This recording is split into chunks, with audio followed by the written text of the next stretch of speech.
महावितरण कार्यालयावर टाळाठोको आंदोलन केलं। मार्क्सवादी कम्युनिस्ट पक्षाच्या या टाळाठोको आंदोलनात महाविकास आघाडीचा सहभाग होता। वीज ग्राहकांच्या विविध प्रलंबित प्रश्नांवर तातडीनं तोडगा काढावा, वाढीव वीज बिलांचा पुनर्विचार करावा, स्मार्ट मीटरची सक्ती थांबवावी, तसेच वारंवार खंडित होणाऱ्या वीज पुरवठ्याच्या समस्येला आळा घालावा या प्रमुख मागण्यांसाठी भारताचा कम्युनिस्ट पक्ष डहाणू तालुका समितीच्या वतीनं सोमवार दिनांक 22 जून रोजी डहाणू येथील महावितरण कार्यालयावर टाळाठोको आंदोलन केलं आहे। मार्क्सवादी कम्युनिस्ट पक्षाच्या या टाळाठोको आंदोलनात महाविकास आघाडीचा सहभाग होता। 22 जून रोजी महावितरण कार्यालयावर पक्षाच्या डहाणू तालुका कमिटीच्या माध्यमातून महावितरण कार्यालयावर आंदोलन करण्यात आले। सागरनाका येथील तारपा चौकातून मार्च मोर्चाला सुरुवात झाली।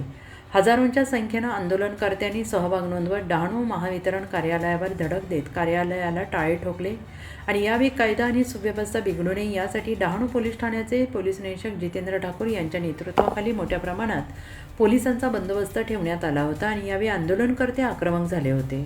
महावितरणाच्या कार्यप्रणालीवर संताप व्यक्त करत जोरदार निदर्शने केली। डहाणू प्रतिनिधी निलेश दांडेकर।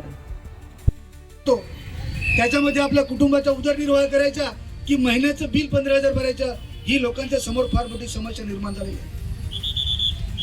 MSEB वाले जरा ऐकायला तयार नाहीत। आमच्यासारख्या लोकप्रतिनिधी सांगितलं तर थोडंफार हा हो साहेब करतील, पण त्याच्यानंतर सामान्य जनतेला अजिबात फोन उचलत नाही। लोकांच्या तक्रारी आहेत की कार्यालयाच्या बाहेर सुद्धा आम्हाला उभं करत नाही, अशा प्रकारची यांची मगरुरी चाललेली आहे आणि त्याच्या विरोधामध्ये आज आपण सर्वजण चाललेलो आहोत। लोकांना महाविकास आघाडीकडून साहेब खूप मोठ्या अपेक्षा आहेत की सरकार तसे धोरण घेतच आहे, पण आमच्या बाजूने लढणारी महाविकास आघाडी आज ही रस्त्यावर उतरते।